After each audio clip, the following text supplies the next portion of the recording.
नमस्कार जी। कहानियाँ यादों की में आपका स्वागत है।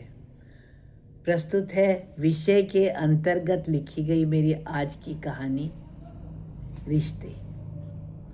यह धन संपत्ति ना अच्छों का दिमाग खराब कर देती है।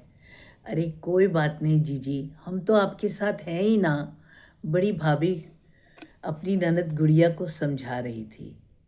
चमन और गगन दोनों भाई माता पिता और परिवार के साथ सुख शांति से रह रहे थे। उनका संयुक्त परिवार था। विवाह के बाद गुड़िया जब भी घर आती तो पूरा परिवार गुड़िया पर बहुत प्यार बरसाता था।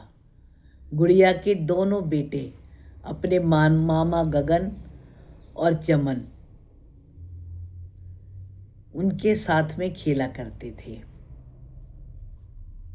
परंतु कुछ समय बाद समय ने करवट बदली। बाबूजी का देहांत हुआ और अब माताजी के पास इतनी पेंशन तो नहीं थी कि पूरे घर का खर्च चल सके। थोड़ी सी पेंशन थी जो कि माँ के नाम पर आती थी। चमन पोस्ट ऑफिस में क्लर्क था और गगन नगर निगम में पदोन्नति करके अफसर बन चुका था। तनख्वाह और ऊपरी कमाई उसके दोनों ही बढ़ चुके थे। पब्लिक डीलिंग ऐसी कि हर आदमी गगन से ही संबंध बनाना चाहता था। बाबूजी के सामने जो घर आराम से चलता था, अब उस घर में सिर्फ खर्चों का ही रोना रोया जाता था। अचानक ही घर में सामान की भी कमी हो गई थी। हालांकि बाबूजी का अच्छा घर बनाया हुआ था, उसी घर में ही माताजी को, चमन और गगन को घर को सुचारू रूप से चलाने के लिए ऊपर नीचे ही शिफ्ट करना पड़ा। ऊपर जाने के बाद गगन ने तो घर की सीढ़ियाँ भी बाहर से ही बनवा ली थी, ताकि नीचे उतरते हुए भी उसे सबका चेहरा ना देखना पड़े और ना ही सब उससे कुछ मांगे। दोनों के अपने अपने परिवार थे, अपनी अपनी पत्नियां थी। परंतु गुड़िया को घर आए 3 दिन हो चुके थे। बहुत समय बाद में तो अब क्या हुआ, गुड़िया तो आकर के बैठी हुई है, पर उससे गगन भैया भी मिलने नहीं आए और ना ही उनके बच्चे दिखे। पीछे की सीढ़ियों से जाने वो कब ऊपर चढ़ते थे कब उतरते थे। अपने बच्चों के साथ ऊपर गगन के घर वो मिलने के लिए चली गई तो उसने देखा गुड़िया ने कि भाभी की किट्टी पार्टी चल रही थी और उनकी सहेलियां उनसे मिलने के लिए आई थी। गुड़िया को देखकर एक बार तो वो हैरान ही रह गई। गुड़िया दूसरे कमरे में गई तो उसे भाभी की आवाज़ आई, जो कि अपनी सहेली को कह रही थी, ये मेरी ननद है, आज इसने तुम सबको आते हुए देखा होगा ना, तो इसे लगा होगा कि माल तो ऊपर ही मिलेगा, बस इसीलिए ही चली आई है। इतना सुनना था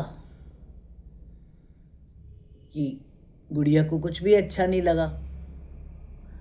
परंतु गगन की पत्नी उसी विषय को विषय वस्तु बना करके अपनी ननद को ही अपनी सहेलियों के साथ में बातें करती जा रही थी। गुड़िया चुप करके नीचे आ गई और अपनी माताजी को उसने ये सारी बातें बताई। माताजी ने उसको समझाते हुए कह रही थी, ये धन संपत्ति ना अच्छों का दिमाग खराब कर देती है, कोई बात नहीं। रुआसी होती हुई गुड़िया को चमन की बहू से मंगवाकर बड़े प्यार से बिठाकर खाना खिलवाया। परंतु समय तो अपनी अनवरत गति से चलता रहता है ना। अब तक बड़े भैया चमन भी, जो कि क्लर्क थे, अब वो भी अफसर बन चुके थे और माँ भी इस दुनिया से जा चुकी थी। और गुड़िया के पति, जो एक समय में केवल छोटे छोटे ठेके लेते थे, अब वो भी बहुत बड़े ठेकेदार बन चुके थे। चमन भैया का बेटा भी इंजीनियर बन चुका था और दूसरा बेटा बंगलौर में था। गुड़िया अब अपनी नई कार में ठाठ बाट से आती तो वो तो चमन भैया के घर पर ही नीचे रुकती थी। ऐसे ही जितने भी रिश्तेदार थे वो सब चमन भैया के घर ही आते थे, क्योंकि भाभी, बड़ी भाभी सबका बहुत ख्याल रखती थी, बहुत प्यार करती थी। वो तो सिर्फ रिश्ते निभाना ही जानती थी। और गगन की पत्नी का व्यवहार ऐसा था कि उसके कारण उससे सब कट चुके थे। अब गुड़िया ने अपनी बेटी की शादी का न्योता देने और भात के लिए भेली लेकर आना था, तो सारे रिश्तेदार नीचे ही जमा हुए थे। तो गगन की बहू को भी नीचे ही बुलवाया। तो गगन की बहू ने भी नीचे आकर ननद गुड़िया से बोला कि बहन जी, आपके तो 2 भाई हैं, विवाह में तो कम से कम दोनों को एक बराबर समझ लो। भात तो आपके दोनों भाई मिलकर ही देंगे ना। तो भेली लेकर आई हो तो हमें भी ऐसे ही अच्छे से बोलो ना, ऊपर आओ, बैठो। गुड़िया ने मुस्कुराते हुए जवाब दिया, नहीं भाभी, दोनों भाई तो कभी बराबर हो ही नहीं सकते। बड़े भैया ने तो अमीरी गरीबी को छोड़कर सदा अपने कर्तव्य का ही पालन किया है। माँ की, मेरी और सारी रिश्तेदारी, भले ही उनकी कमाई कम थी पर उन्होंने अच्छे से निभाई है। वह तो मेरे पिता के स्थान पर है। आपको कहीं यह तो नहीं लग रहा कि विवाह में माल तो यहाँ से ही मिलेगा ना, तो क्यों ना अब रिश्तेदारी भी निभा ली जाए।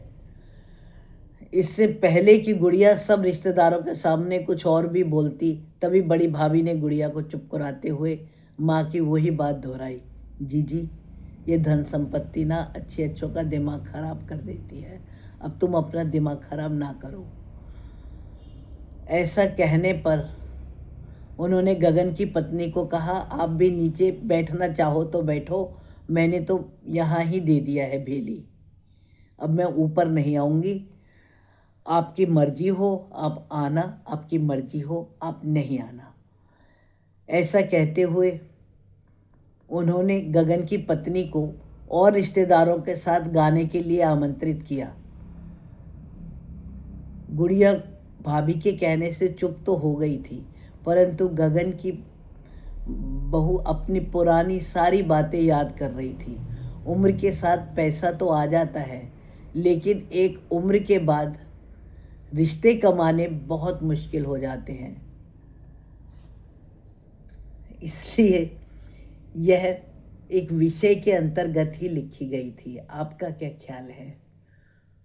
उम्र के बाद में एक समय सिर्फ रिश्तों की आवश्यकता होती है, क्योंकि पैसे खर्च करने के लिए भी तो रिश्ते चाहिए।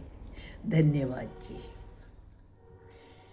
कहानी पसंद आने पर आपको कोई भी बात मन में आए तो उसको कमेंट्स द्वारा सूचित करें।